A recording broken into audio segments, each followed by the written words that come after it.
Good morning, colleagues. Good morning to you, those who have joined us for today's session.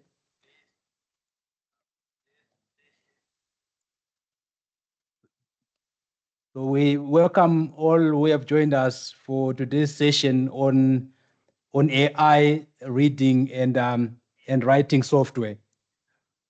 I am Dr. Gabriel Monyera from the Postgraduate School, the Research Capacity Development Unit, and I'll be moderating this session for today. I just want, by show of virtual hand, if you can hear me well, and also if you can see this, slide that I've shared with you.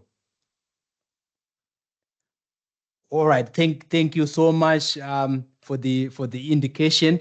I think that was a end of as a signal of showing that we can hear each other and we can understand each other. I welcome you once again to the Research Capacity Development Unit, University of Johannesburg workshop on AI reading and writing software. As I have already introduced myself, I'm Dr. Gabriel Monyera from the Postgraduate School, the RCD unit, and I'll be moderating this session. And today with me, in the session is a colleague, Miss Andrea Josiah, who will be reviewing this session. So why are we even talking about this issue of AI reading and writing software? So I think the topic for today is a very important topic, as we know that artificial intelligence, generative AI, it has been transforming how we create, how we communicate, and also, the manner in which we learn and communicate our research. So there are also issues that pertains to ethical use of this technology. Let's accept that this is the era that we are living in. Today, the, the these technologies are there. They are also there to make our life easier, to enhance efficiency in everything that we do, be it research purposes, be it just communication, professional communication at work. But we have to use them in a way that is also ethical, in terms of the ethical guidelines and conduct of the university or whatever institution that you may be part of. So let me, leave the rest for the facilitator for today's session. But before we move on, I want to remind you that this session is being recorded. And also, I want to thank all the participants for taking time to join us in today's session. And most importantly, I want to thank our facilitator for his effort in preparing and also agreeing to facilitate the session for today. But before I introduce the facilitator, I would just like to go over some housekeeping rules and important information. And for housekeeping rules, if you have any questions during the presentation, please feel free to raise your virtual hand if you'd like to speak, or type your question in the chat box. I will bring it to the attention of the presenter to address the question. But also, we will hear from the presenter his preference, whether he wants questions to be asked during the session or at the end during the question and feedback session. I also want to notify you that the session is being recorded and the presentation slides will be requested from the presenter. Both the recording and the slides will be uploaded to our Moodle communities by the end of the week. And also, a feedback survey will be sent during the session on the chat section. I ask you to fill this out for us to gain insights on whether this workshop was useful, and also for our future preparation, as well as for us to be able to provide kind words to the facilitator for all his effort in and also agreeing to facilitate today's session. The feedback also will be used both by the facilitator and the RCD for reporting purposes. And by filling out the survey, this also ensures that you receive a certificate of attendance for the workshop for today. I want to remind you again that we launched the RCDMS, or the Research Capacity Development Management System, on the 14th of March that is last month, and we are gradually migrating to this new system. For those who do not know about the RCDMS, it is a system that we are now using to try to streamline all our events and offering. And also, one of the sort of unique things that comes with the system is the fact that for now we have to generate certificates manually for you and send to the attendees. But on this system, once you have registered to participate in the session and participated in the session, you can automatically generate your certificate from the system. So you can register on the RCDMS, and from that you can access workshops, research writing consultations, and stay updated on RCD events and services all in one place. Hence, we label it as a one-stop access for all our event and services. And we are currently running, we call it the RCDMS Roadshow and the RCDMS Digital Onboarding, where we are, inviting those who have not yet registered on this platform to join us and register online and physically. And today we have one of our colleagues, Mr. Lawrence Asani, who is stationed at the APK library, assisting people to register on the research capacity development management system. And alternatively, we also have Ms. Koketso Pila, who is also assisting others to join online. So every day we post an announcement that you can access on our Moodle platforms, and from there you are able to register and have a direct link to be able to join the digital onboarding, for where you can be able to assist it online to register on RCDMS. And you can visit also our website on rcdms.uj.ac.za to register on your own. And now, I will allow the facilitator to introduce himself, and also let me just mention that I'm delighted to hand over to Mr. Shifiwa Munyai, who will be leading us through this session. And we appreciate your time, Mr. Munyai, and expertise, and we look forward to your valuable insights.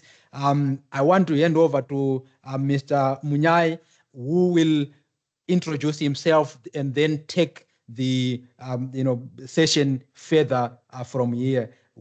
I'm delighted to hand over to you, Mr. Munyai. I'll stop sharing, and you can share your slides with us and introduce yourself, then lead us throughout the session for today. I thank you.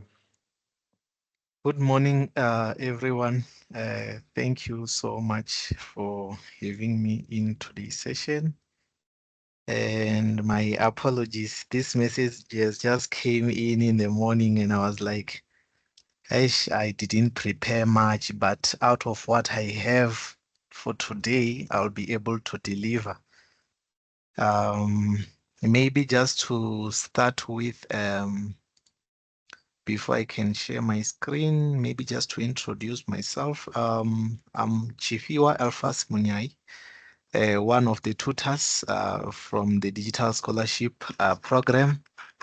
We are based at APK Library, Research Common Level 2. As far as my education is concerned, I have studied BSc in Human Nutrition and continued with Masters in Public Nutrition, Master of Science in Public Nutrition. From these two qualifications, I've obtained them from the University of Venda. Then at the moment, I'm currently registered for postgraduate diploma in library and information science from UNISA. So basically, I am a registered nutritionist with the HPCSA. So that's my background. Let me come to the presentation of today.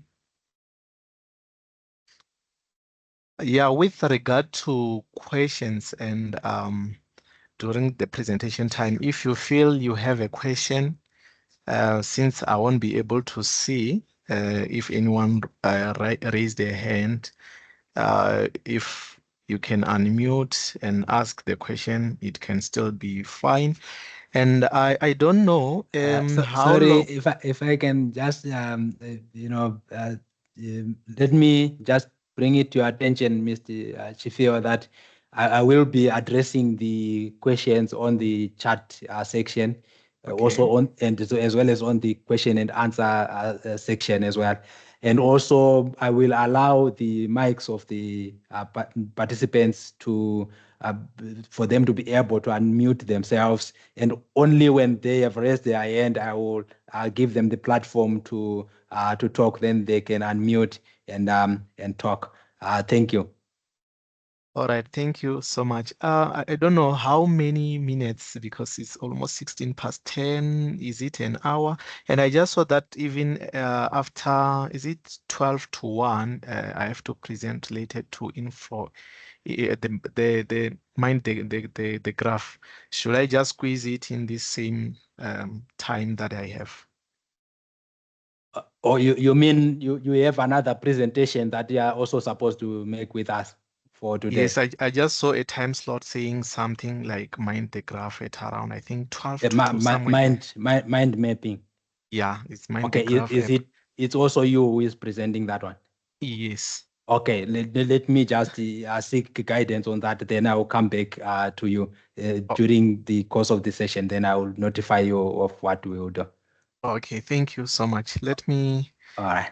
share my screen, but basically most of the things that I will be doing will be based on demonstration with the tools that we have. But let me just give a layout on what to expect. Let me just share my screen. I hope everyone can see my screen now. Basically, what is digital scholarship? You know that we are living in a fourth industrial revolution whereby technology is taking place.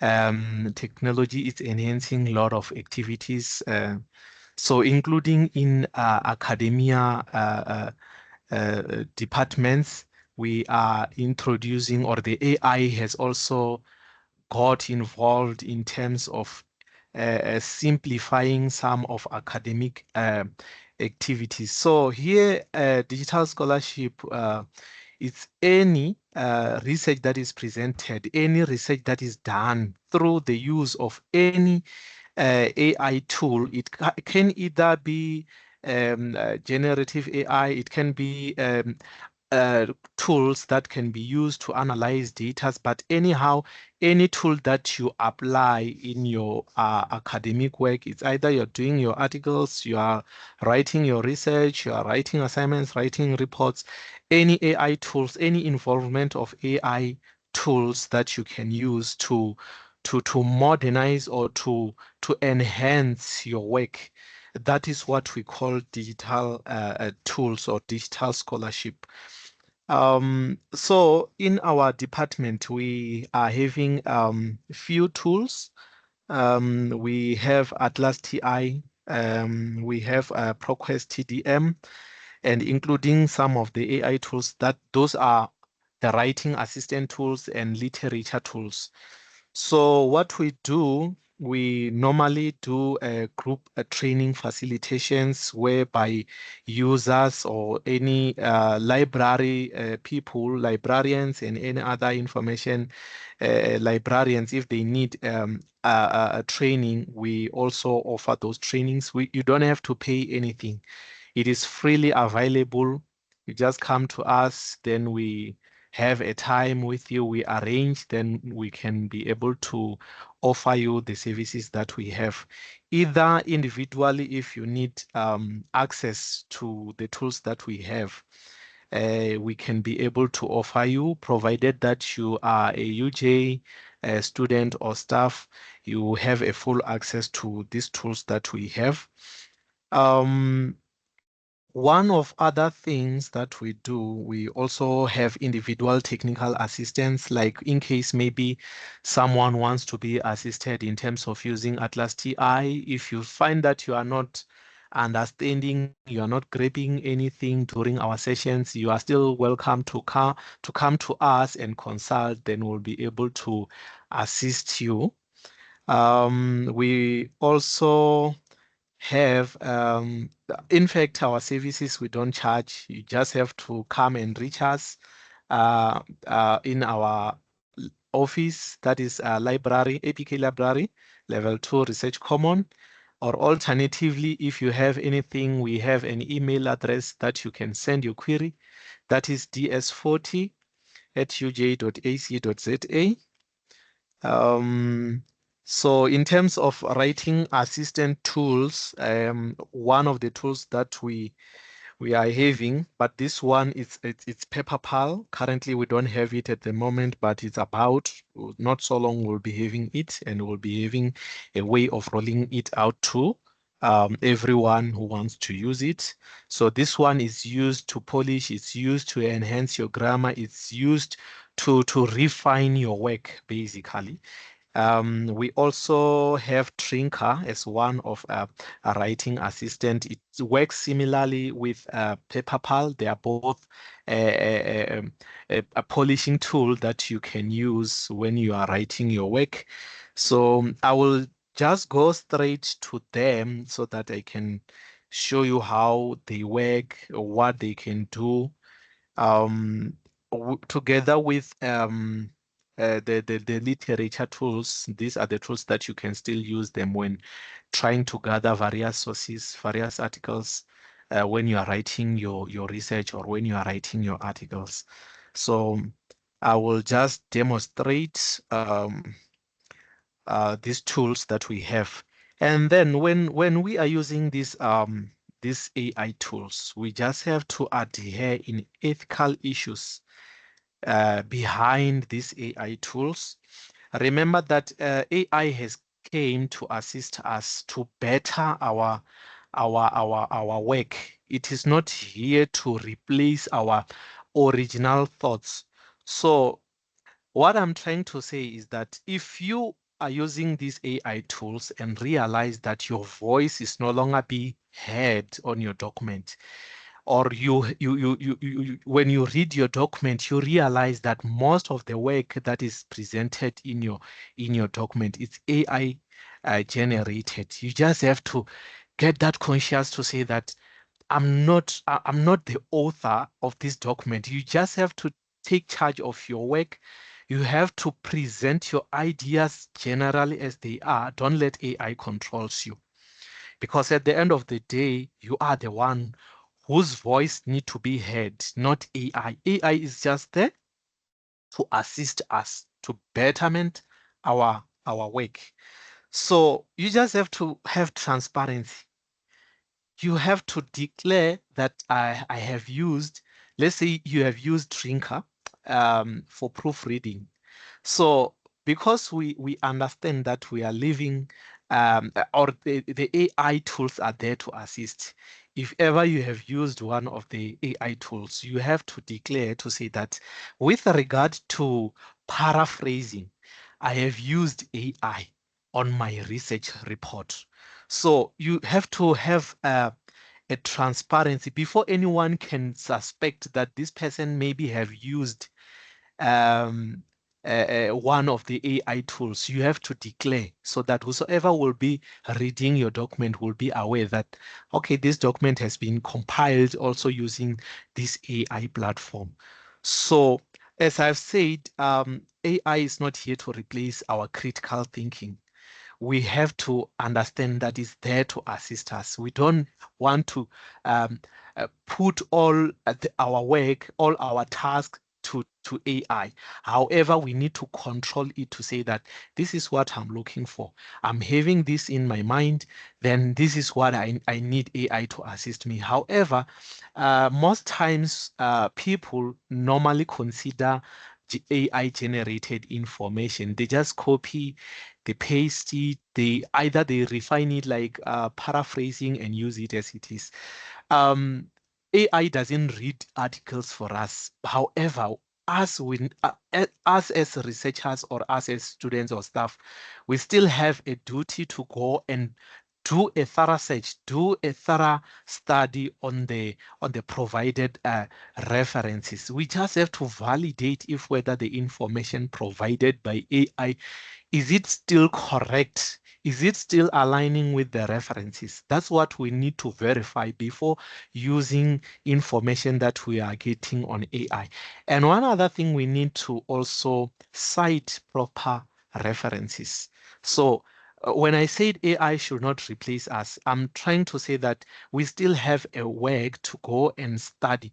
AI, when you generate information on AI, it just composed a summarized information that still need us to go and do a search so that we can better understand the information.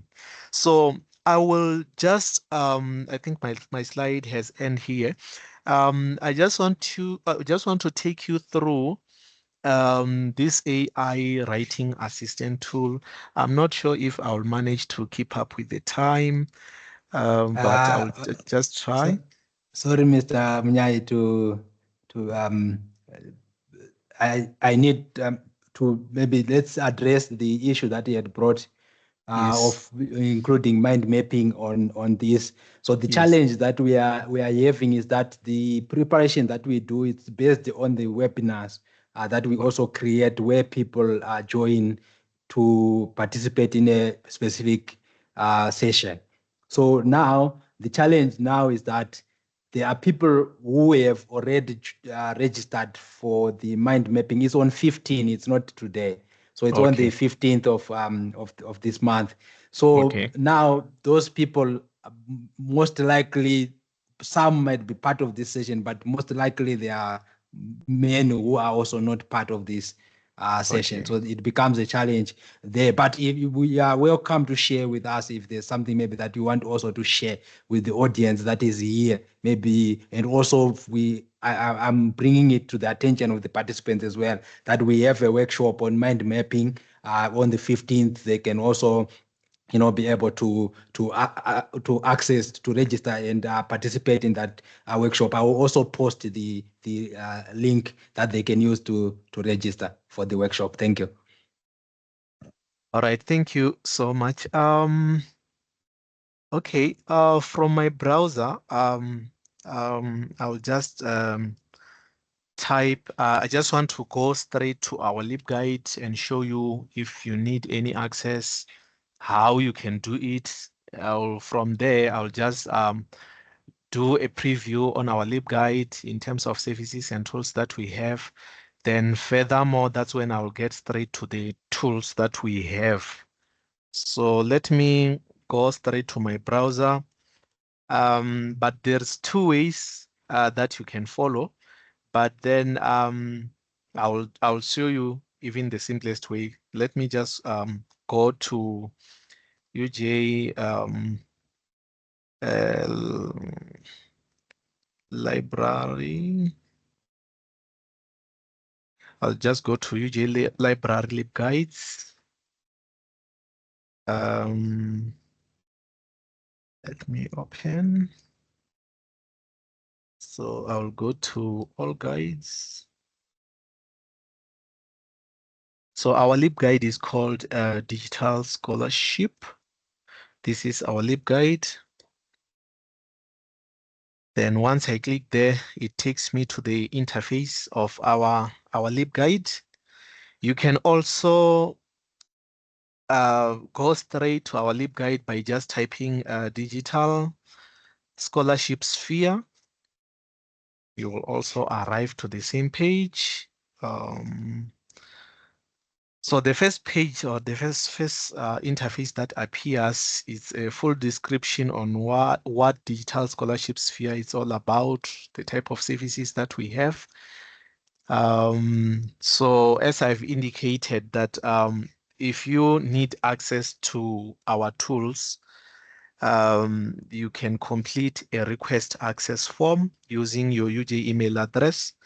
Then every Tuesday and Thursday, we get to attend all the requests and grant you access to those platforms that you want.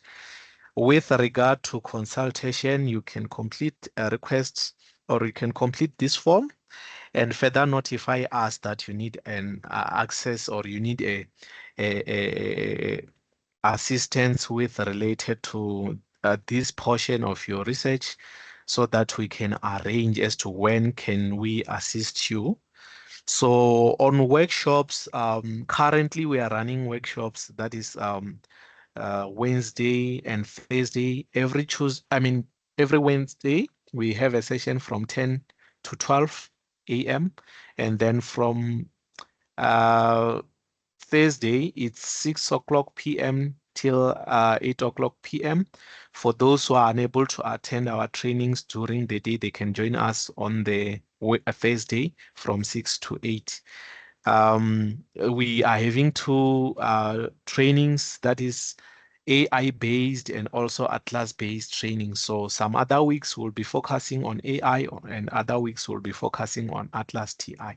So we normally circulate invites with librarians, and we circulate also invites with students.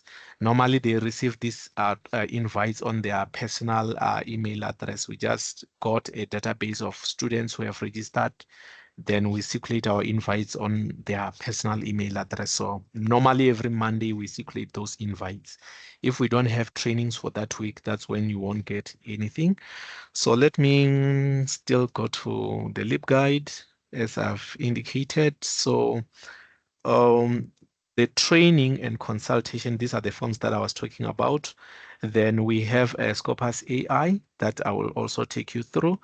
Then we have Trinker and Inego. Trinker is a writing assistant. Then Inego Read is a literature tool. Then we also have a ProQuest TDM. This one is used normally when gathering a large amount of data, like things like population size, maybe differ with countries and all those things. You can find a lot of information on ProQuest TDM. Then we also have Atlas TI. This one is qualitative data analysis tool. We grant access to this one if you need. And then we have EndNote. This is just another LibGuide or another department. We just thought that when you are working with your work, you still have to get access to a referencing manager. So we have, once you click here, it will take you to another LibGuide. So you'll get a lot of information. So we also have AI declaration, as I've indicated, that every time when you use AI tools, you need to declare that you have used AI, so that even to the next person who is going through your work will be able to see that you used this AI tool for this purpose. So you need to also declare that. So this is our email. If you have anything, you can write to us, ds40@uj.ac.za. So these are the tools that we currently have. We have Scopus AI, the very same Scopus that you know, but there is an added portion, added tab that is an AI. Then we have a Trinker, as I've indicated, is a writing assistant. Inego Read, a literature tool. Then ProQuest Atlas and also EndNote. So I will take you through to Scopus, but then before, maybe I'll just have to come back to demonstrate something. I will not close this tab. Let me pull down this.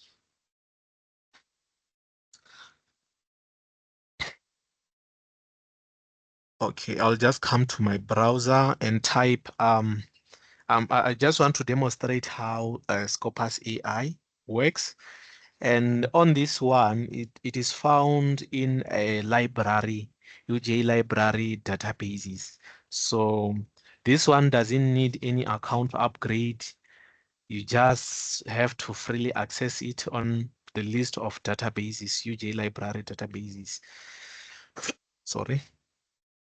So let me go to UJ library databases.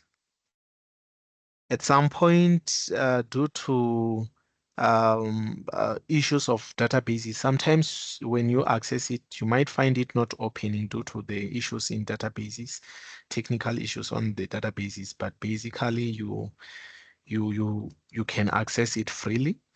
So I'll just come click S, then submit.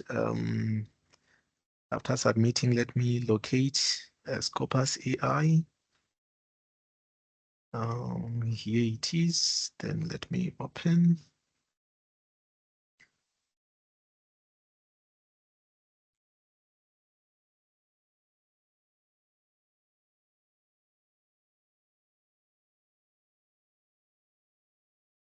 Okay, this is the interface of Scopus AI. As I've indicated that there is an edit tab for Scopus AI. So if you want to access this feature, you just click.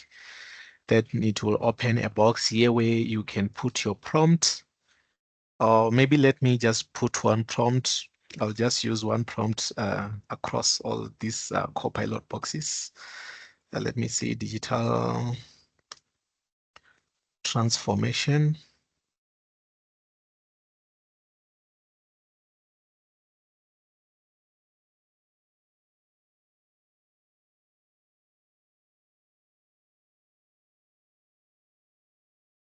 Let's wait for it to generate.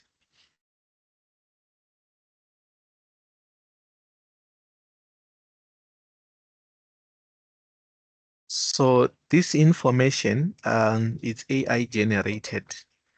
So this information is summarized, and this information has been cited so that you can go through the article and read so that you can understand. This serves as a guidance as to which information should you go check, and you just have to go and read the article so that you can have a deeper understanding. This is just a sort of like a summary, a guidance on what to expect on this article that you have selected.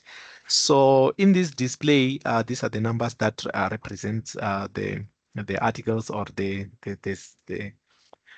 citations. So once you click one of those numbers, it gives you a summary of that article that you have selected. So you can still open a document and do a thorough reading. Let me just try open one. So every time you will have to check if you have an institutional access so that you can be able to download an article or read it offline. You can download and read it offline. Um, so that's how you can get access to the article so that you can do a thorough reading based on the summary information that you got under Scopus. So as I scroll down, you will also get an expanded summary. This is it's more detailed, better than the first summary, more detailed information, expansion of the information that has been explained on top. So this is the information, like as I've indicated, you don't have to copy and paraphrase it and change some of the words and say this is your information. You still have a lot of work to go and read and understand.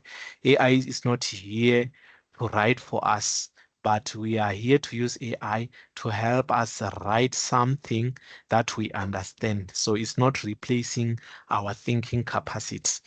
Um, Let me scroll down. You can still have access to concept map drawn from the prompt that you have used.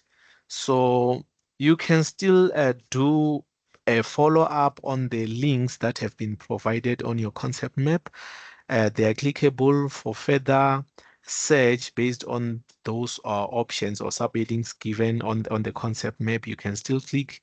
It will also generate a lot of information that is within that sub theme that you have selected on the concept map. Suppose maybe you found this concept map more relevant to your study and you just want to take it and use it in your study, you can also download this concept map and use it in your study. However, you still have to declare to say that I've used a Scopus AI, I've used a AI, generative AI, which is Scopus to download or to get this concept map. You need to declare that you got this concept map using Scopus AI. We don't have to be surprised to see it appearing, and when we check, we found that this thing, this concept name has been generated using AI, but it's not declared. So you need to have transparency when it comes to that. So we also have topic experts. Let's wait for it to load. So this one is also some of the information that surrounds your prompt. So you can still have some of the ideas within the prompt that you have put or you have searched. And you can also have some of the imaging themes that are still about to be covered or just close to the prompt that you have used. Let's just wait for it to finish loading. So these are some of the potential themes or hypotheses that are still maybe on a pipeline, or topics that are still maybe to be covered, or topics that you can still consider within the prompt that you have used. So you can also there are some of the prompts that have been highlighted here. These are some of the prompts that you can still use to depend your search based on the prompt that you have used on top there. So this is how Scopus AI works. So as I've indicated that we don't copy, paste it, paraphrase, and use it as our own information. We still have a lot of work to go and read. This serves as a guidance to say that this is what you need to have in your document, but you need to go and do a search so that you can understand the information best and write it on your own and use proper references. So this is how Scopus works. Let me proceed with, let me go to Scopus AI. In fact, I'm from Scopus AI. I wanted to say, let me go to Inegoread. Let me add a tab. I'll not be closing these tabs because I will revert to some of the tabs as I'll be presenting. So with regard to Inegoread, this I forgot to mention that these tabs are clickable. Once you click it, they take you straight to the website interface whereby you have to log in or to create your account. So let me just click Inegoread, type Inegoread on my browser. So even if you go through our LibGuide, or you go through your browser, you can still arrive on the same interface. So with regard to Inegoread, Inegoread and Trinka, they are coming from same company. So that means if you create an account on one AI platform, like you register your account with Inego, you use that very same credentials to log on Trinka AI. So you use same credentials, so because they're coming from same company.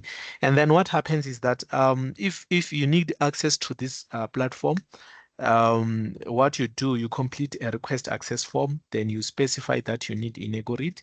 Then every Tuesday, every Thursday, we'll process your request for upgrade. But we are not the ones who upgrade. We just collect all the requests and send them to relevant people so that they can upgrade your account. Let me sign in. As I've indicated that this one is used to gather literature. Someone might be having a questions like, where do this database, or where do this platform gathers this information, or these articles? They gather these articles from peer-reviewed journals. These are the peer-reviewed articles. So you don't have to worry to say that, are they not just picking up articles from else anyway? These are from also credited journals that these databases are working on. Probably they update their information almost every year, considering the fact that some of journals are not accredited, some are accredited, so they revise these their databases almost every time. So in a GoRead, it's sort of like you are building your own mini database that you will have it everywhere you go, much as you are connected to internet. So whatever information that you are gathering, you will still have access to them every time, provided that you are connected to internet. So this is the interface of Inegoread AI account. So we always encourage people to register their accounts using UJ email address. If you use your personal email address, you won't get a full subscription. You won't get a subscription that the university has paid. That is why every time we encourage that if you need any tool from our side, just make it a point that you use your UJ email address so that you can get a full access to the subscription. And every time when you create an account, make sure that you punched your email properly, because at some stage you will have to verify. You will still have to get verification from your email. So you won't got it because you misspelled your email address. So it will be a challenge on that regard. So when you create your account, it will be basic, but then upon requesting, and once you create an account, I expect that you log in at least once, then you complete a request access form, then we will be able to attend to that. Because if you just create an account and never logged in, then it will be a challenge when the times of upgrade comes. It won't go through, so it won't be upgraded. So it's advisable that you create an account, you log in, and then you send us a request to say that, okay, on your days of upgrades, kindly consider my request. Then we'll be able to do that. You just have to complete the request access form. Then we'll attend to your request. So here, this is the profile for this platform. Then you click, you go to profile, it will take you here. Then you also have to verify your email address. It has to have this blue tick or a green tick, something like that. Then this is a premium copilot. Before it can be upgraded, it will be a basic. Then you can also come here and check view usage.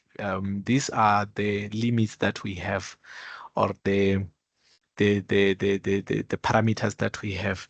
So we are entitled to have 30 key insights every month. We are entitled to receive 50 summaries, generated summaries every month. Then we have unlimited access on literature search. We have unlimited access on Copilot.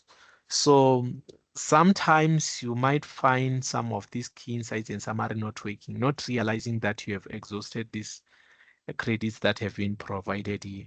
So you have to check always if you are running out or if you are still covered with the credits. So if in case you used maybe 10 and remains with 20, you don't carry them to the following month, then you will just get a full 30 on the following month. You don't carry over to the following month. So if it prompts you to buy, you don't have to accept that. You don't have to do that process, because the university has paid for this platform to be accessed by every student, every staff. So you don't have to pay anything. So let me go to the interface. Then when you open it, there is this option here that says create a project. Then you will create your project. You write the name of your project, you save it. Then when you save it, it will appear this way. Let me open one. Okay. This one is the one that is active. These articles are from this project. Okay, here we'll have literature. These are the articles that we have got or we have attached. On draft, maybe when you are working, you can jot some of the information down. Then this is where you can access those information, or you can put your draft here. And on suggestions, you can select any of the articles here and click suggestions. So it will give you more similar papers with the ones that you have selected here.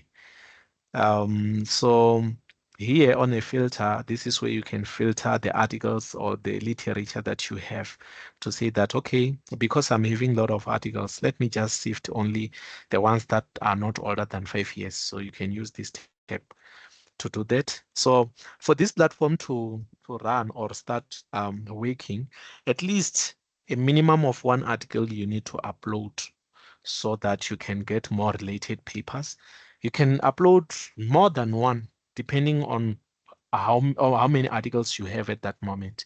So you need to upload 1 or 2 or any depending on what you want. But for it to kickstart, you need to have at least 1 that is related to what you're looking for. So once you upload or once you have that 1 article, then it will appear this way after uploading. Let me just show you one practice. Let me just rename it practice, create a project. So this is my newly created project. So it will look blank like this. So that's when you will have to come and attach one article, or you can attach more than 1 articles. So just make sure that this portion is clicked or is active, auto link up PDFs is on, so that you can get other related papers. So let me go to this one that is having 2 articles. Sorry. So you are able to get summaries, you're able to get references, you're able to get related papers, you can read the abstract, then so that you can understand if it really aligns to what you're looking for. But then let me open this article. So when you open it, it will display this way. This is the article that I've just opened. You will be able to get a section-wise summary. You'll get key insights. You'll also have access to interact with this article or have ask this question, the information that you are looking for or what you want. If it is being presented, you will be able to interact with this article. So these are some of the arguments or prompts that you can use. But you are not limited to these ones that have just been mentioned here. You can still ask anything that you want to understand based on this article. So once you open this article, even the Copilot or this box will also appear. So this is the Copilot. Anything that you would like to put as a prompt or anything that you may like to know about from this article, you can search it here. You can be able to get to explore some of related articles with these ones. And one other interesting part is that it always gives you more recent articles when you are exploring. So if after reading this first article, I have realized that, no, let me just also have a look on this one, you can still attach it, add it to your literature in your project. So you can still add this one on your project. If I attach, then because I was having 3 articles, it will add so that they become 3. I was having 2, it will be 3. Then here on attach, you will see all the articles that you have attached. And then this is the information of this article that I've just opened here. So let me go back.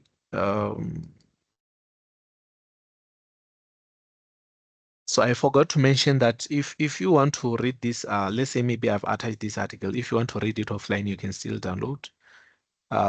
If you need citation of this article, you can still export. If you want to edit, you can still edit, you copy it, you move it across all the projects that you've created. You can still delete it. Let me open it again. So suppose maybe when you are reading, you realize that there is some of the information that I will need it. You can just come, maybe you highlight. Once you highlight that information, you are able to mark it or highlight it in this way, so that every time when you open that article, you'll be able to see some of the points that you have highlighted. And in case maybe you want to put a note to say that maybe this information, I may need it on my subheading number 2 on my literature, you can still put a note maybe I'll just say it's subheading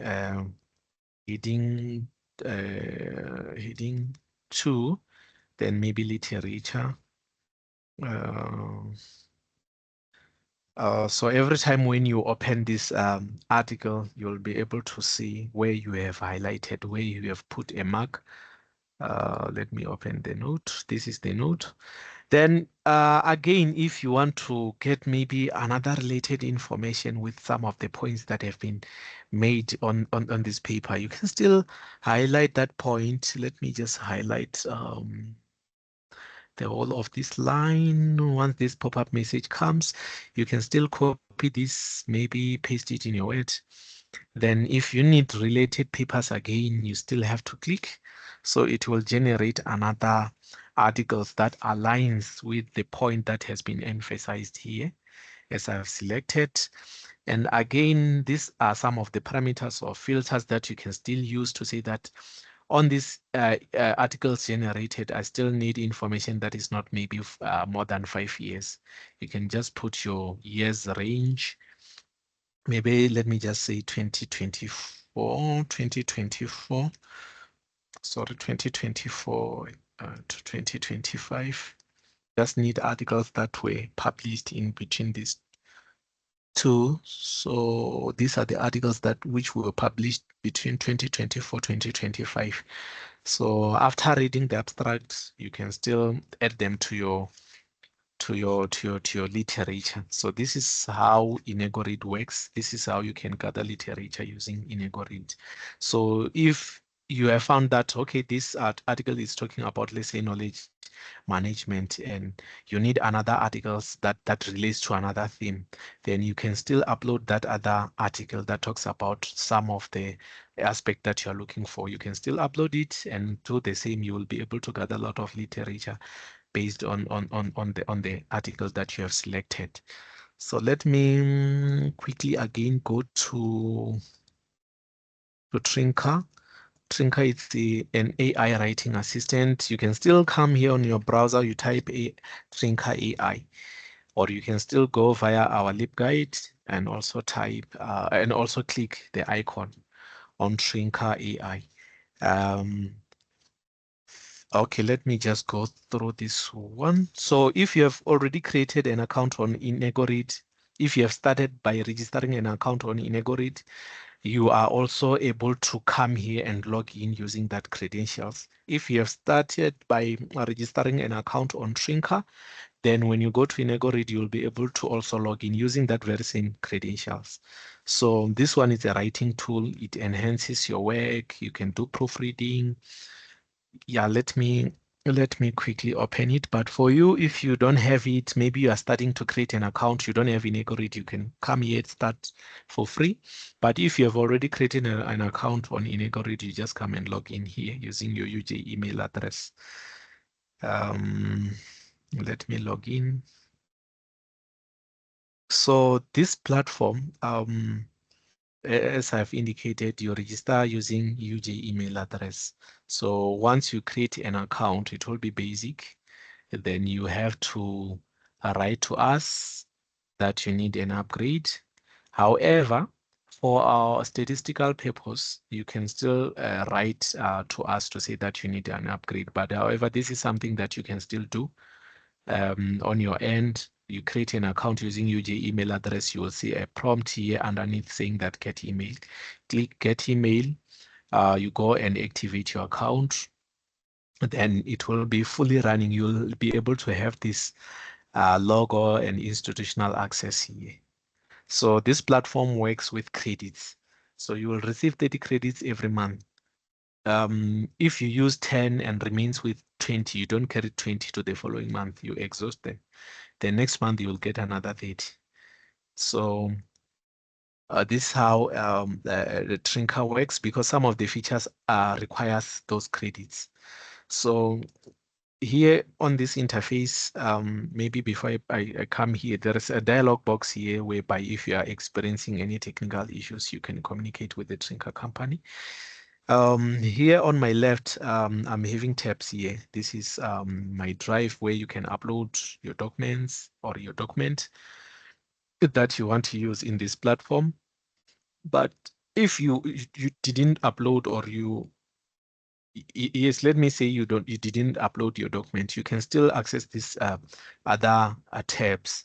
It has an option whereby you can click and be able to upload your document from your PC. If you didn't upload it here on Trinca Drive. Trinca Drive is this one. If you didn't upload it here, you can still come here and upload it from your PC straight. So on proofreading also requires credits. So that means if you proofread a document, some of the credits required, even looking into the words that are within your document will also determine the number of credits that are required to process proofreading. So in this one for proofreading, depending on you and your supervisor, you can still sit down and discuss to say that there is a Trinca writing assistant tool that I think I may love to use it. This is how it works. Then you explain. If your supervisor doesn't know or understand it, you explain. Then upon, if maybe you reach a same agreement to say that go and use it, then you can use it. And then if you return back the document to the supervisor after reading and they say no, it's perfect, there's no need for us to take it to an editor. You can still use it, but then if they're not satisfied or if they don't accept this one, then you can still go to your editor so that you can get assistance. But this one can also assist. But based on you and your supervisor, if you are in a good terms for using this platform, you are still welcome to use it because it enhances your document. Mr. Mnyai, sorry to interrupt. Yes. We have a question on the chat box that says it's from Sbongiseni. The question reads, please tell us more about using the UJ students' email.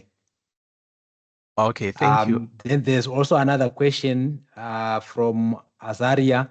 It says, can you please repeat where we fill in the forms or who we email to upgrade Enago profiles? Okay, thank you. Thank you.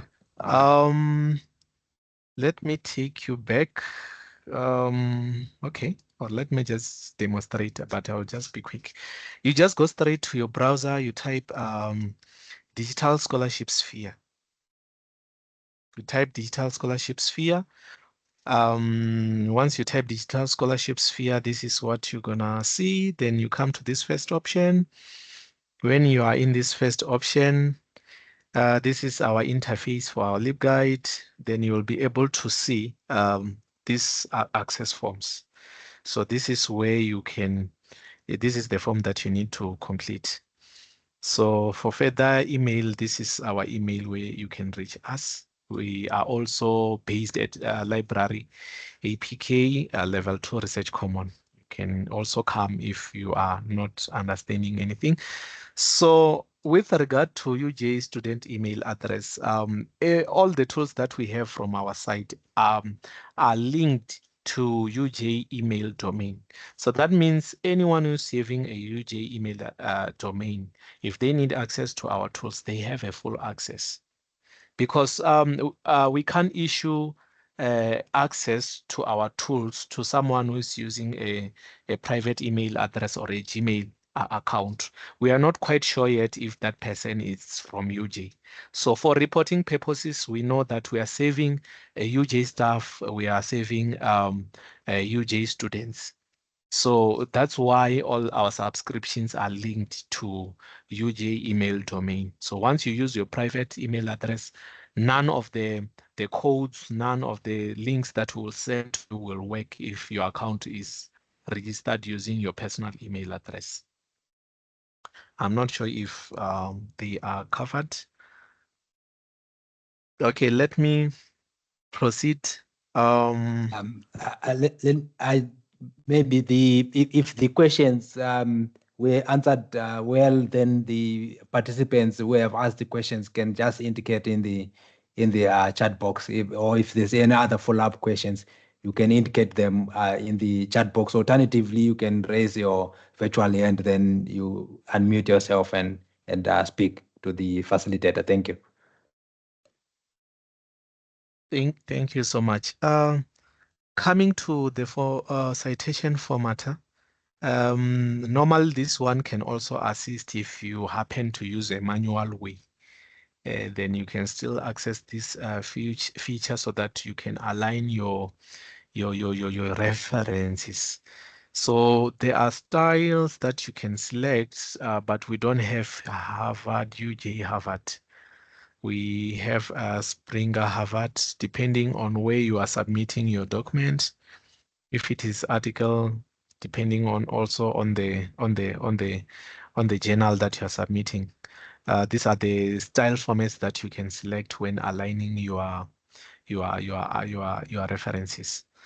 And then let me just open one report. So this is the input of citations that have been pasted here. Then these are the changes or corrections, revisions which were made. And this is the output that you can still copy paste it. So the style guide selected was APA 7th edition. So this is how a citation formatter works. But if you have used maybe things like EndNote, a referencing manager, and it still aligns with the journal that you want to publish your work on, there won't be any need for you to come and do a citation format. So also this platform or this tab uses a credit. So you can still use some of the credits depending also in the number of words that are there in your references. So I'm not sure on your side if you are still having there will be another tab if you are a new registered user that will also show you Trinker for Windows here. But on my case, I think it's not appearing because I've already have it. So, and I've created this account long time back. Coming to reports, unfortunately, again, we don't have a plagiarism checker under an institutional plan. So you don't have access to this one. And actually this one, it was not meant to replace 1018. The university has subscribed to 1018 that every document to be submitted should go through 1018. So this one will you will use it to enhance your work. You will use it to refine your work. It's just a control on your work before you do submissions. So, but then it's not available on the institutional plan. So with regard to citation checker, let me open with regard to citation checker. Here you come and paste or upload your document. It will assist you in checking all the citations used in your document to say that maybe you have used all references. You have used maybe information that is coming from journal with bias. So these are the things that will be checked on your document on the citation checker. It will give you a score to indicate whether this so much percentage of information has been copied or have been extracted from retracted journals, or maybe this certain number of information has been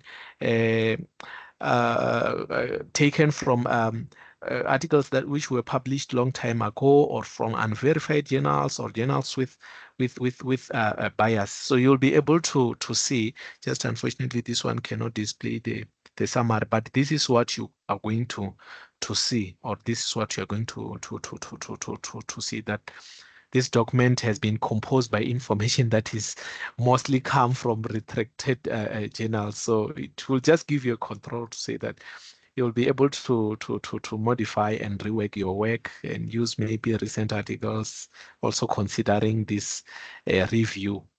So this is how citation checker works. Okay, on Journal Finder. On Journal Finder, you'll just come and you will copy your abstract, you come here and paste it. So basically, Journal Finder will also assist you to check if maybe you are writing a research. It will also assist you to say that, okay, these are the top journals that where you can also publish your work. These are accredited journals. It will also give you a summary or across or the history across number of years to say that this article has published how many articles from let's say from 2014 till 2024. These are the articles which were published, 209. So each and every year they have a record of articles which were published from this journal. So these are top ranking journals, top 5 ranking journals that you can still publish your work on. So you can also see some similar articles from these ones which were published from 2014 to 2024.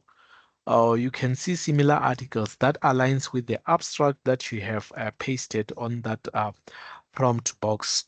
In case if you still want to do a thorough search, you want to find a lot of information related to your abstract. I don't know what's going on, but let me just wait a little bit if it will be able to generate this information. But then here, that's where you are able to get a lot of articles that still relates to your abstract. So if you still feel like you still want to make a further reading, this is where you can also have those articles and read furthermore. So you can view the article, you can view the abstract and more. So these are the similarity scores of these articles. So it's sort of like a perfect match towards what you have pasted. That says 85.3, highly similar to what you are looking for. So these are the articles that you can still go through under similar articles published. The very same way with a rank 2 of articles, you'll just check how many articles published and in which year how many articles were published.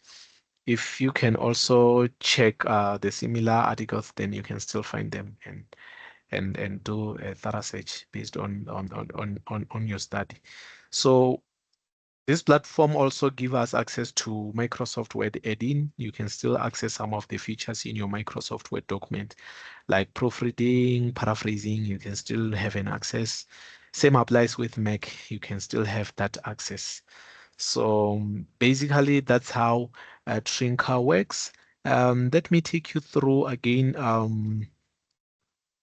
Someone might be having a question to say that, but we've been using a Grammarly. How do they differ, these two? So here on our LibGuide, there is a comparison between these two platforms. So when you have time, please just go through these differences from our platform, so that you can be able to see before someone can convince you to use Trinka or continue with Grammarly. Just come by yourself, have just take a look on this comparison.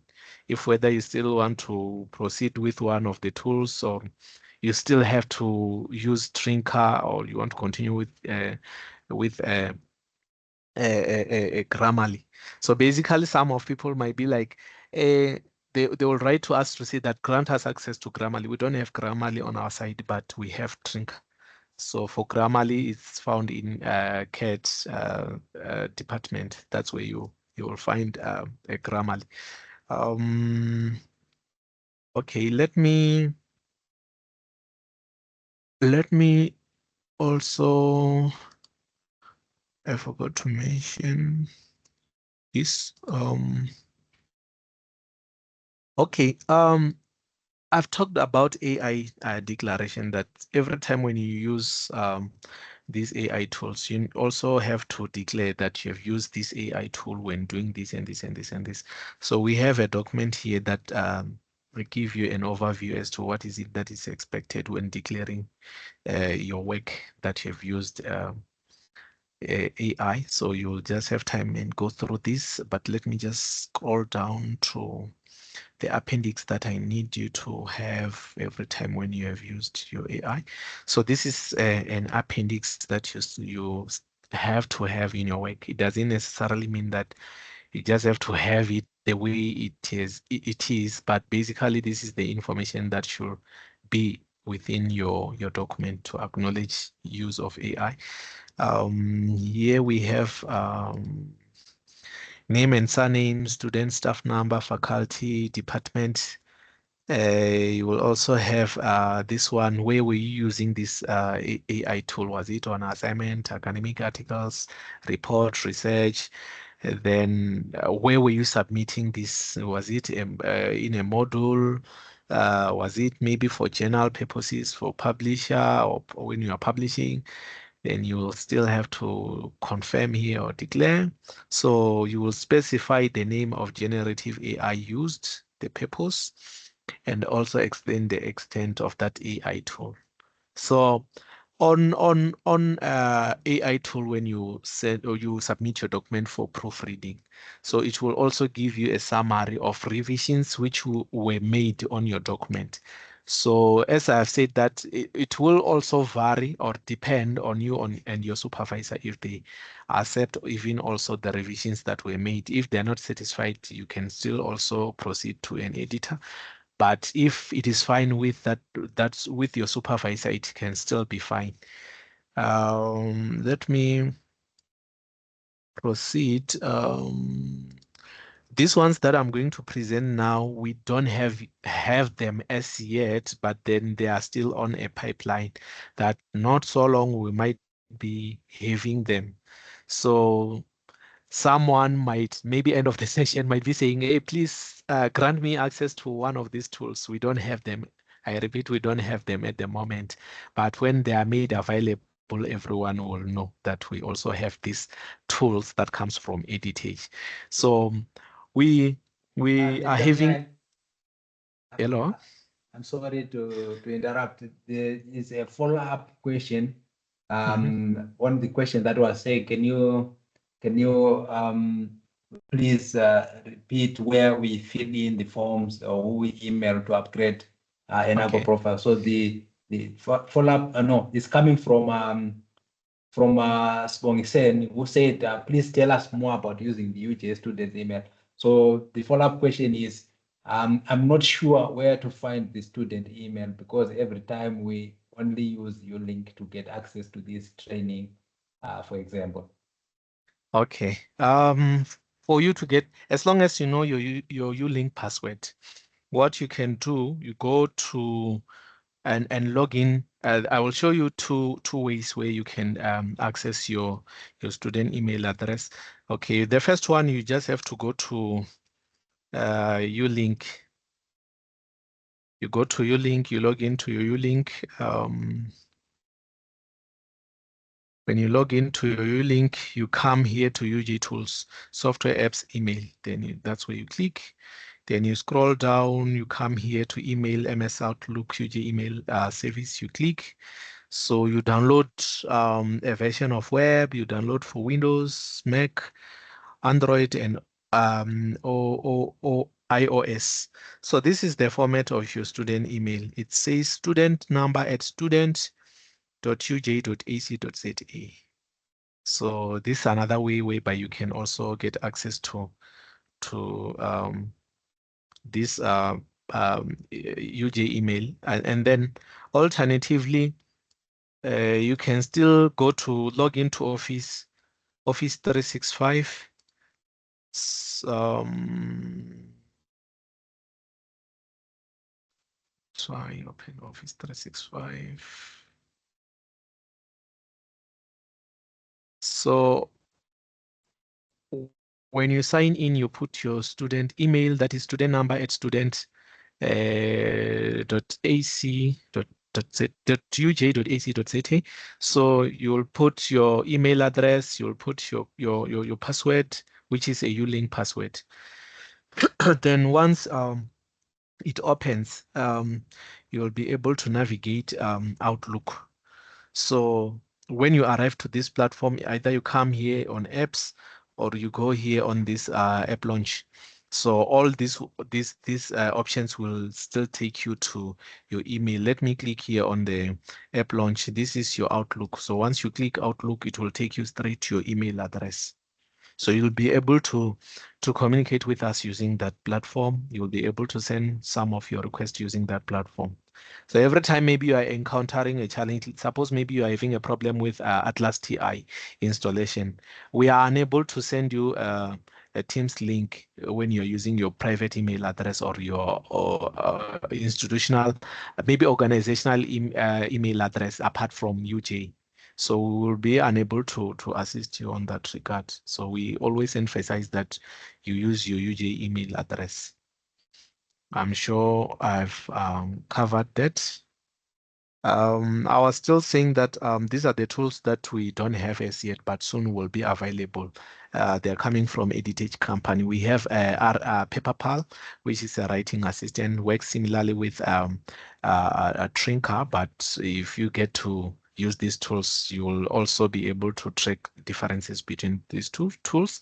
And we have our Discovery, that is a literature search tool. Then we also have the graph. This one assists in terms of designing diagrams, mind mapping, hierarchy, any structure that you may think of that you want to design and have it in your work. You can still come here and check all the related, all the characters that are here, so that you can be able to compose your diagram. So I will just start by art discovery. This one is a literature tool. We don't have it as yet, as I've indicated.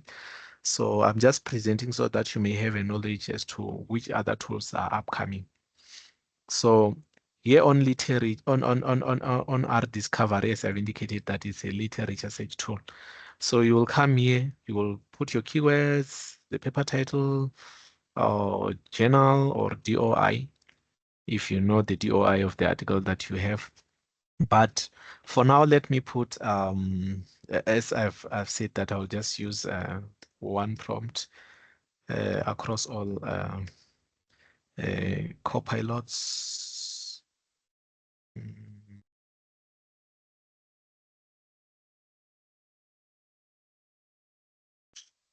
So upon putting your prompt here, this is an interface that you're going to see.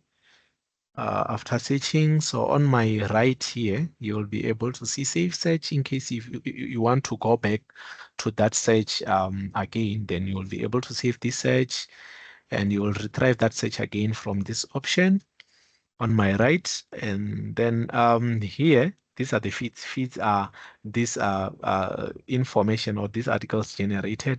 The library, these are the articles that you have saved. Then you will still be able to come here and access these ones. If you want to upload any documents from your drive, you can still upload them here. Then these are the parameters or the filters that you can use to refine your search. You will just come and select if you need not older than 6 months, not older than 2 years, or you can customize your range. So that you can refine your search. So these are the filters that you can use when refining your search. So on my prompt, I just got 2,608,608. So these are the papers which were generated out of the prompt that I have put. So upon applying these filters, the number will keep reducing, because it will refine my search so that I can get specific to what I'm looking for. So you can, on this side, you can export the references. You can still sort this search. You can come and select options if you need maybe highly cited papers, or the ones with few citations, or you need newest first or oldest first. So this is also another a filter that you can still apply when refining your search. So here on relevant, that's where you can click so that the search engine will be mostly considering in the relevancy of some of the articles that you have selected. For citation, if you just want to copy a citation, This is where you can select. We don't have Harvard, but the one that is too close, at least is APA. Then you can, let me select APA, then it generate a reference that is APA, then you can copy and paste it to your Word. But also you can export the citation of all these articles so that you can have them use, because I have 2,608,608. You export all the references of these articles which are displayed here. So, but then if you have applied all the filters here, that means even the references will get reduced. Like you'll get few citations of these documents that are mentioned here. Here, you can export the citation to Zotero. You can share, you can get similar papers, you can note it irrelevant if you don't like it, or maybe you once selected it as relevant, you can still unmark it unrelevant here. Let me just, maybe upon reading the abstract, then I felt like, okay, let me just go within and read and see if it really matches what I'm looking for.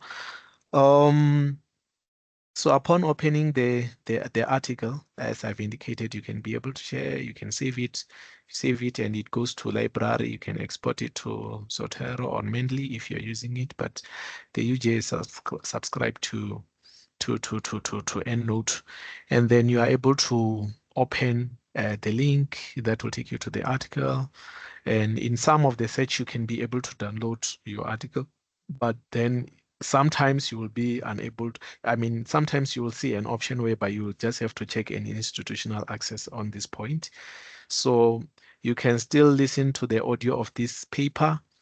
You can still translate this article depending on the languages that are specified. So not every languages are there, but based on the ones that are there, you can still translate it to those languages.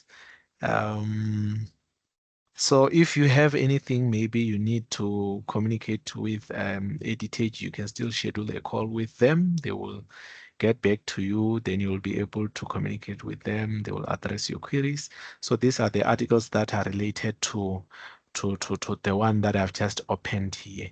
So you, as I've said, you can still get similar papers related to the one that you have just opened. Let me go to Ask R Discovery.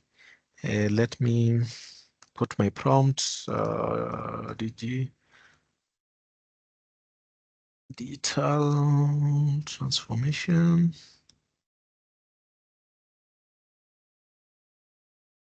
So here, it's one of the generative AI information. So these are the filters on my left, where you can filter your search. Uh, like in publication, I need articles that are not older than 10 years.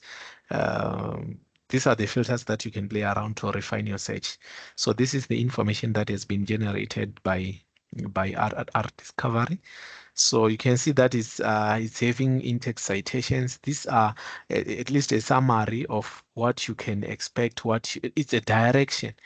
In fact, it's a direction of information that you still have to go and read and avoid copying this information, paste it in your Word document, you edit it, you paraphrase it and use it as yours. You just have to stay away from that. You just have to go straight to the document and read and write it. This is a guidance. This is a summary. And you need to cite, put a proper references. You don't just have to say because this article has explained exactly what I'm looking for. But the problem is it has been published long time back. Let me just adjust. Yes, you are exposing yourself because you are not transparent. So this is the information that you have generated. If I need an article that talks about that line, then I can still click. Then it takes me back to that article. I can read the abstract. I can even open it and read it thoroughly. Then I can even save this article so that I can revert back to it when I have time so that I can read it. So these are the list of references that you can still consult if you still need a further reading based on the prompt that you have used. So that's, let me also check something.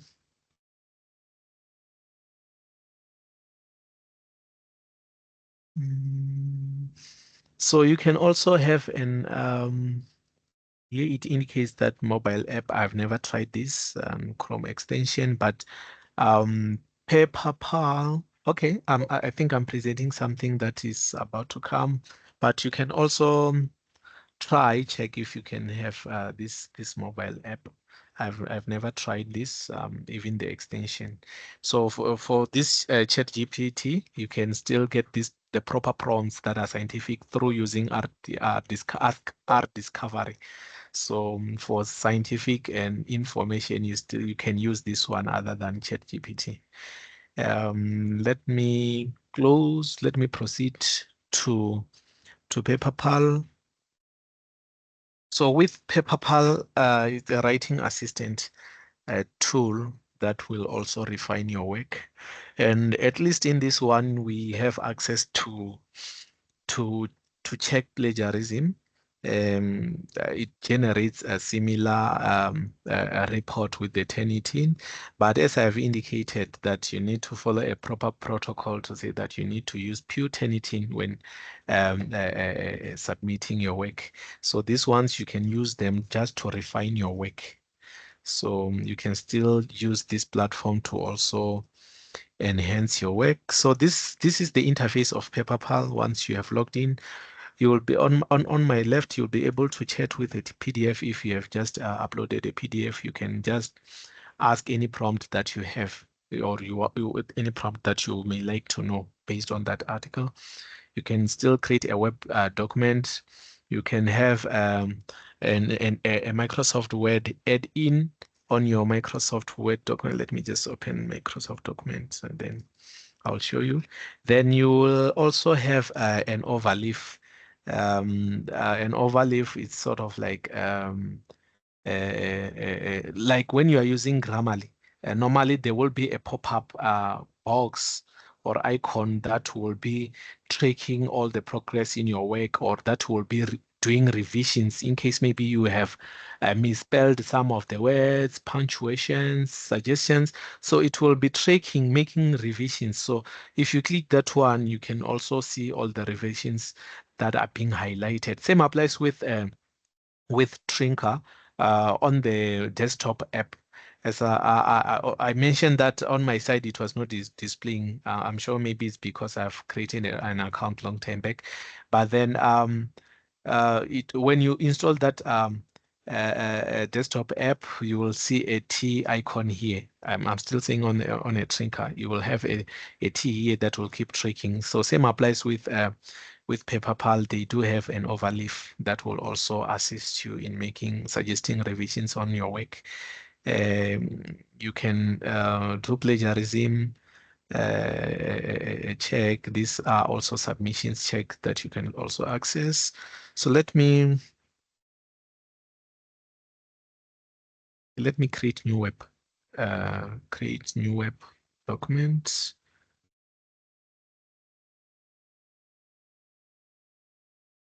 So this will be your interface for creating your web document.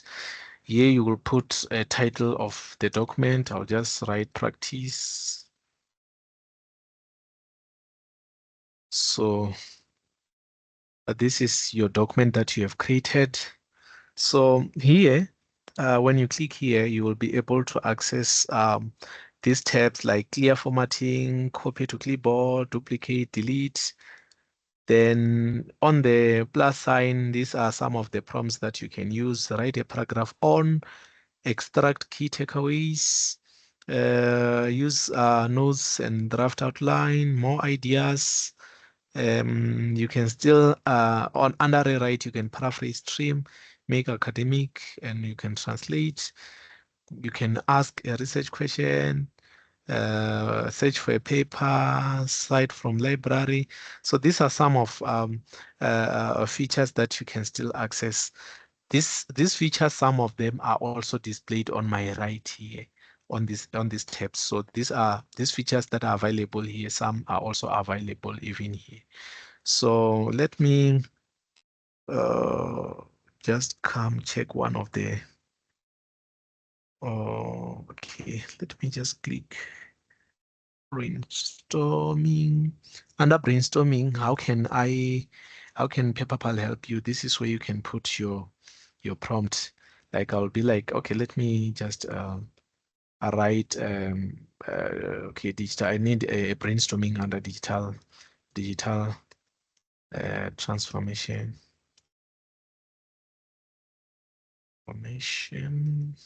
Remember that this information that I'm searching or generating is AI generated, so you can't copy paste it in your Microsoft Word and say I'm done with the work. It's still, this is a guide. It helps you to understand the concept better. Let me copy it and let me paste it here. So this is the information generated through brainstorming part. Okay, let me also let's say expand this search. Okay, let me expand this search.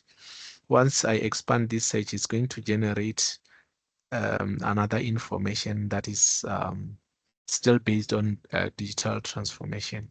So it's busy writing for me. So this information is meant to guide. It's not meant to be copied and used them as it is. You still have to read. You have to avoid plagiarism by all means. So this is the information generated.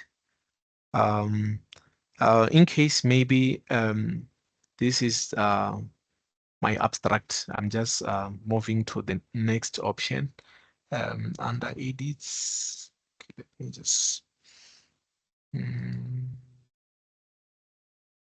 Okay, before I move to abstract, so under edits, you can check language, you can check consistency. So you will accept or reject. You can check some of the revision word choices, noun numbers, accept or reject.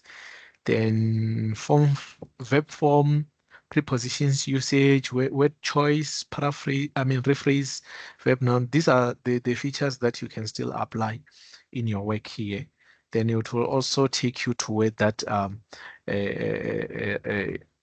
suggested information is once you click. And then on consistency, sometimes even punctuations, maybe also even using words that are different. Maybe you have used UK English and US English. It will also, some of words are written in US and some are written in UK. So it will also suggest if it has picked it under consistency.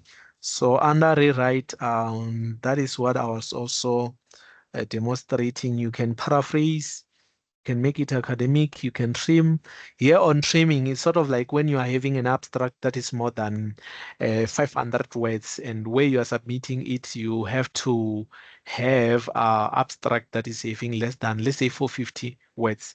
So you can still come here and trim your abstract. It will remove some of the words, but it won't lose a meaning. So that means it will still be conveying the same meaning that you have been explained on your abstract. So you can come and trim your abstract just to shorten it. It will also tells you how many words were trimmed. Let me just select this information here. Let me come to trim. So trim text, let's see.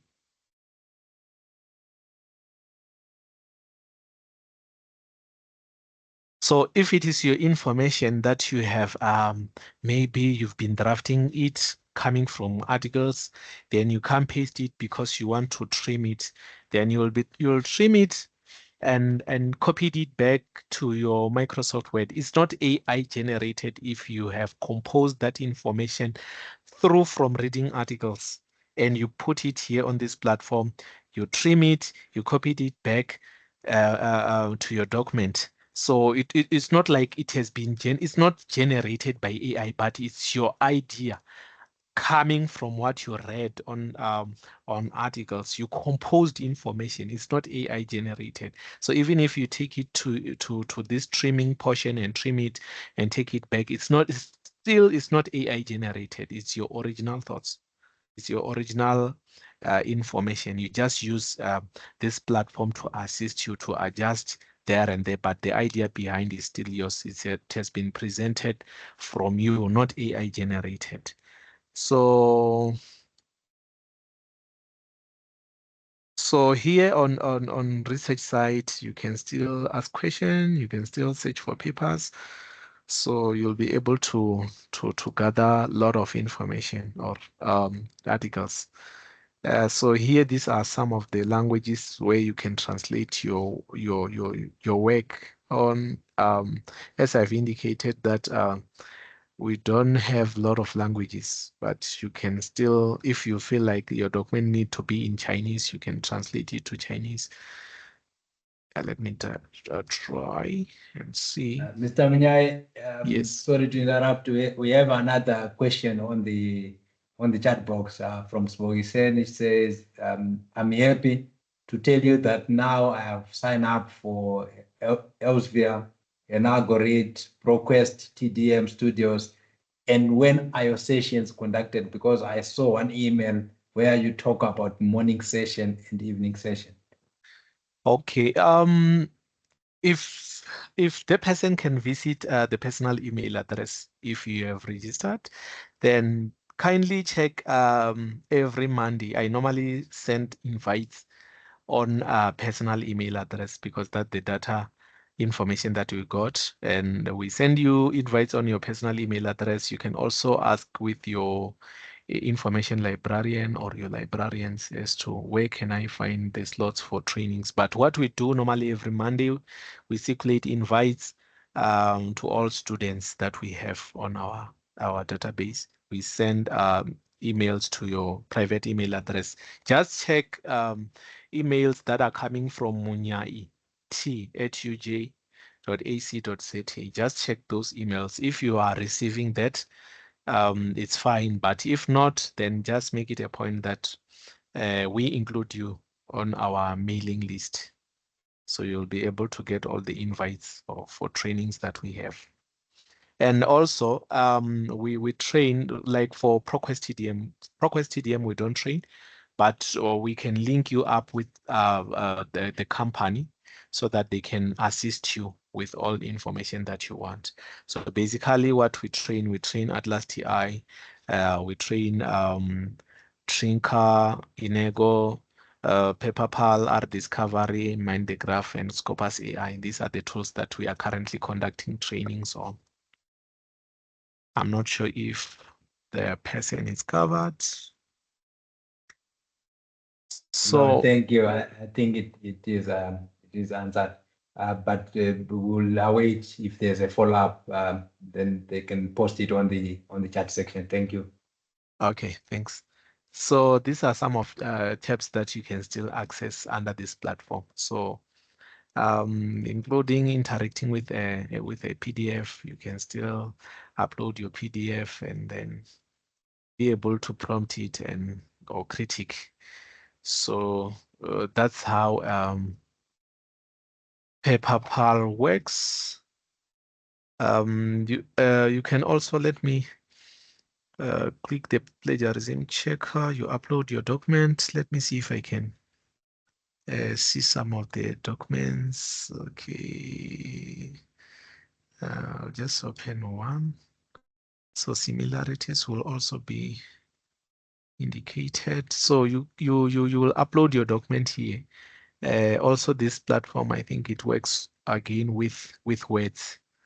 So depending on the number of words that you are having. So I'm not sure if people are able to see.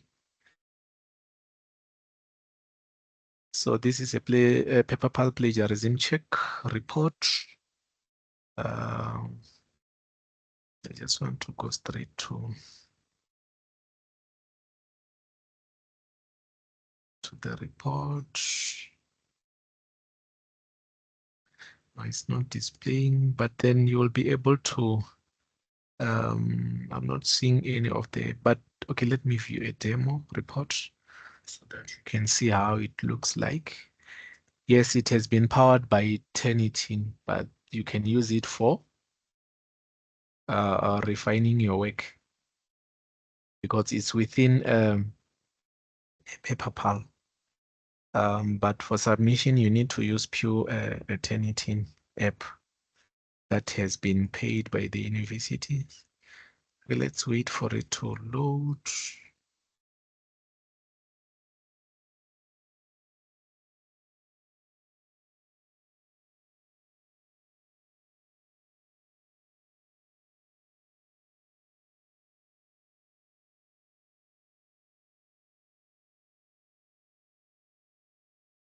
Okay, because it's taking long, on the meantime, let me move on. I'll just come and open so that I can show you how a report looks like. If it did open, okay, yes, it has opened. Thank you, it has opened. Let's wait. So this is the report that you have sent. As I've also mentioned that even depending to the number of words counts in terms of credits that you can use here. So this is an overview, overall similarities of the documents. When you download, you can download a similarity report, print a similarity report or originals, original submission. So on similarity report, it will also attach the report drawn from the document that you have submitted for Turnitin checking. So that's how Turnitin, I mean, that's how a plagiarism check works on PaperPal. I'll proceed if there's no questions, proceed to the last tool for today, which is Mind the Graph. Let me also open it. This is the interface of the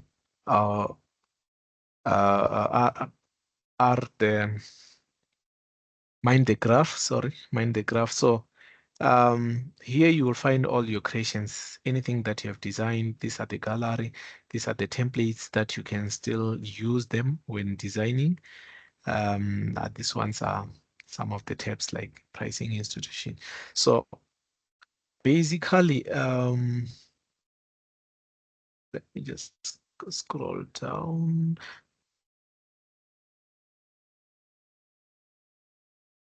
Multiple sizing. Okay, let me come to start creating now.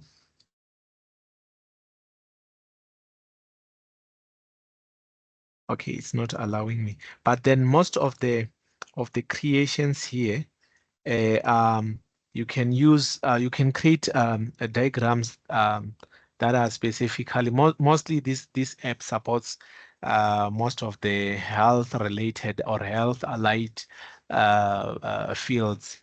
So if you are designing anything that relates to health related or medicine related field, you can still use this platform. Unless otherwise, if when you have opened this and you find that there are some of the characters that you can use to design any of the mind map or any of the diagrams that you want, if you are not maybe from health allied fields, you can still welcome and use it to design. And then at the end of the day, you will also acknowledge to say that I've used Mind the Graph to design this mind map or to design this hierarchy or to design this diagram. So when you go to creation, you will be able to see here, you will be able to have these options in terms of sizes, the scales of the object that you want to design. So if it is maybe slides or posters, okay, let me come here on maybe I'm failing to get access because it's not yet finalized, but then you will come and select the template that you want, or you can also still choose the margins that you need on that diagram or on that structure that you want to design. So you can still create here. So basically, this is how Mind the Graph works. I'm just having limited access. I wanted to open up something so that I can demonstrate, but then because we don't have a full access yet, I'm unable to present further on this platform. But there are a lot of things that you can do using this platform in terms of creating some diagrams and graphs. You can still use it. You just have to also play around with some tabs around, then you'll be able to design something, design some objects, or design some diagrams and graphs, and also things like hierarchy. So I will end here, opening up if there are some who are having questions out of what I've presented. Thank you so much, Mr. Munyai, for a very insightful and very relevant presentation. I think we have learned a lot pertaining to this issue of artificial intelligence as well as generative AI. And some of the questions that I was even going to ask, I think they've already been answered throughout the presentation. You know, the issue of how to use AI to improve our writing skills, to enhance productivity, both in an academic setting as well as in professional settings, and the issue of ethical considerations when using AI-generated content. I think I heard him mentioning a lot about having to acknowledge that this has been generated using artificial intelligence. And, you know, in terms of the ethical considerations that we must use these tools as far as they are there to assist us and to make our life easy, we also have to use them responsibly. Then the issue of how this can be integrated into educational environments to support diverse learning needs, and also at the same time they should foster critical thinking as well. So I think he has demonstrated this was more of a practical, it was a training indeed, because he touched on the practical side as well by demonstrating for us how these tools can be used. And I think it's important that we utilize these tools. The library, you can also, if you did not really capture or understand some of the things that he was doing, you can visit the library, as well as all these resources, the slides for today, including this recording for this presentation, we also upload it on our Moodle communities for your access in future, and for those who did not have time to attend the workshop. So I thank you so much, and we are opening the floor for questions and any contributions that you have that you can make to the discussion that we're having, or to the conversation that we're having. So we have a hand from Sibongiseni. Unmute yourself, Sibongiseni, and ask your question. Thank you. Thank you for this wonderful presentation, Mr. Munyai. Thank you. In terms of Enego Read, once you've registered, it wants one to upgrade. I think you spoke about there are some forms that one need to fill within this the digital scholarship that you are always conducting, if I'm not mistaken. Okay, thank you. Let me just try project where you can find this tool. Okay, let me just come here. You will just go to your browser. I will also copy the link and paste it on chat. Just go to your browser, type digital scholarship sphere. It will take you to our LibGuide, or through using UJ library page, you can still arrive to our LibGuide. This is the form that you need to complete. Okay. This is the form that you need to complete, and then if you completed it, maybe let's say Monday, you'll get an upgrade. Maybe either Tuesday late, or when you check on Wednesday morning, you will see your account being upgraded, provided that you have logged into your account. Then if you complete it maybe let's say Tuesday after 2, for example, you might get the upgrade on Thursday or Friday morning. You won't receive any notification to say that your account has been upgraded. It's just for you to log in and check if your account has been upgraded. Yeah, this will save me, because I'm paying all these other ones which are not here. I've not seen like this, like science space, like consensus. I need to get out of them. I need to unsubscribe into all of them because I'm paying them out of my own pocket. But this one will allow me to still have the same thing that I'm getting on the other side, but I will not be paying anything. So this is a lifesaver for me. Thank you so much. Thank you. You're welcome. These are your resources. You need to make use of them. Just come to us. We'll assist you best we can. Any question? Mr. Mnyai, there's another question from Michael. How does this plagiarism check work with Turnitin in terms of university policy? Is it complementary or an alternative to Turnitin?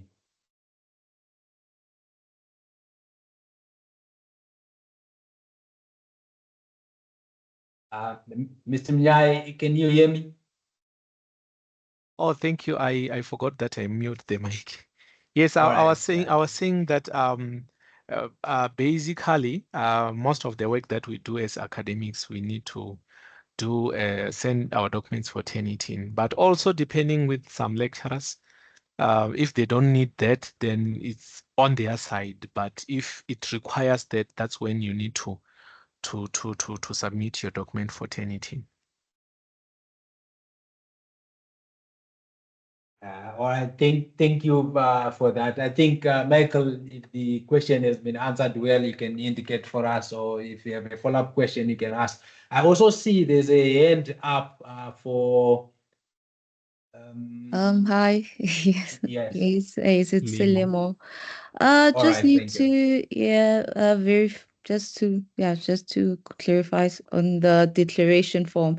So I just wanted to know, like, when you're done completing the form, do you attach it with your the work, or like how do you go about submitting the declaration?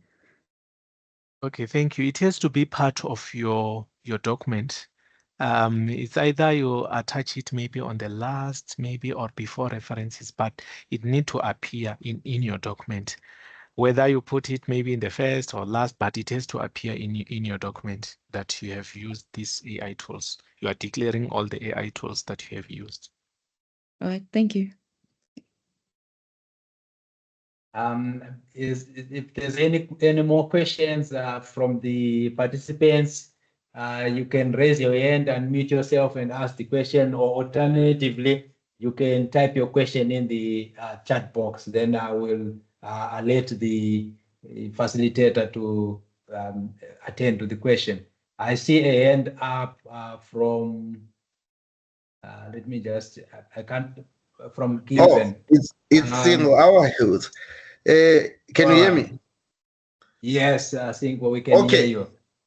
Oh, thank you very much, man. I just want to add on what my colleague has said, Munyai Chipiwa. When on I think there's a speaker who asked about do we have to attach that we used for AI. So it is advisable when you are writing your proposal on ethical consideration, because you know the tools that you are going to use. So it's better when you are presenting for proposal level, you write it, you write everything, even the tools that you are going to use through your thesis, which is going to give you the upper hand of saying, okay, I use this, I'm going to use this for this, I'm going to use this for this. This is what I just wanted to add on. If there was a speaker who asked about should we have to attach it at the end of our project. So before you start with your proposal, you know what you are going to do. So you just have to, on an ethical consideration, on a methodology, that's where you're going to include that. I will use Trinker for proofread my article, my paper, and this and this and this and this. Thank you very much. Thank you so much for that contribution. If there's any more questions, you can unmute yourself and ask the question. I'm also checking on the chat, and there's no questions on the chat. And I think since now it has been 2 hours since we started with the with the session. With your permission, Mr. Mnyai, can we now maybe go on to the phase of closing this workshop? Okay, thank you so much for sharing with you today, and it has been a privilege. I just hope you grabbed a lot of information, and I'm still urging you to say that if you don't understand anything, or you have something you have something that you want to know from our department, you are still welcome to reach us. You can email us, you can come in person so that we can get to understand your questions. If you need maybe installation of Atlas TI, then we can still assist you. You are welcome. You're also welcome to form part of our trainings that we have weekly. So provided that when you get the invite, you are welcome to attend. But if you miss the one for Wednesday, you are still welcome to join us every Thursday from 6 to 8.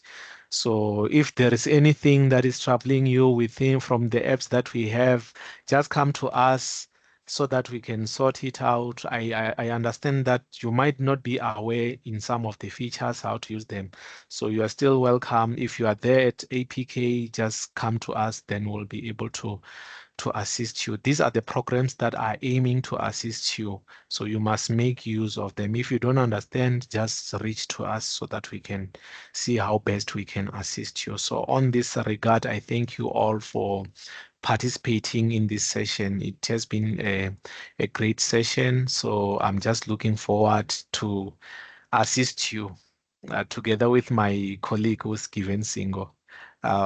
He's the one who deals with the qualitative analysis tools. So I'm just an administrator on Atlas, but then I hold a part on in terms of AI. So we are there to assist you. So feel free. Thank you.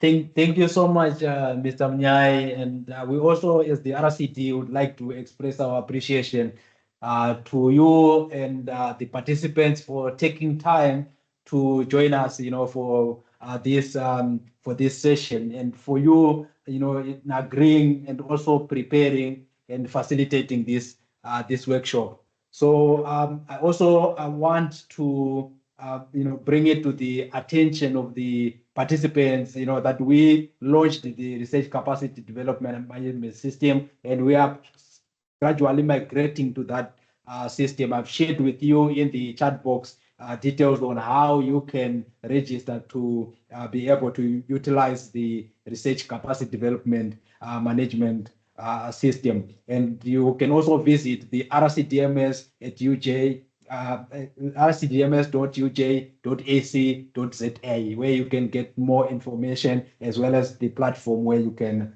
register. And for more information on the RCD, you can visit our website at www.uj.ac.za/postgraduate school/the research capacity development. And for any queries, you can contact us on rcd-inquiries@uj.ac.za. I thank you for your participation, and also reminding you that I've posted the feedback form again in the chat box for your access. And I ask you to kindly ask you to fill in the workshop for evaluation purposes, and also that to enable you to receive the certificate of attendance. Thank you for participating, and thank you for continuing to support the research capacity development unit. With your permission, Mr. Mnyai, can I now stop the recording and close this session? Yes, I think it's okay. It's okay. All right. Thank you so much, and thank you to all the participants. I wish you all a great day further. Thank you once again.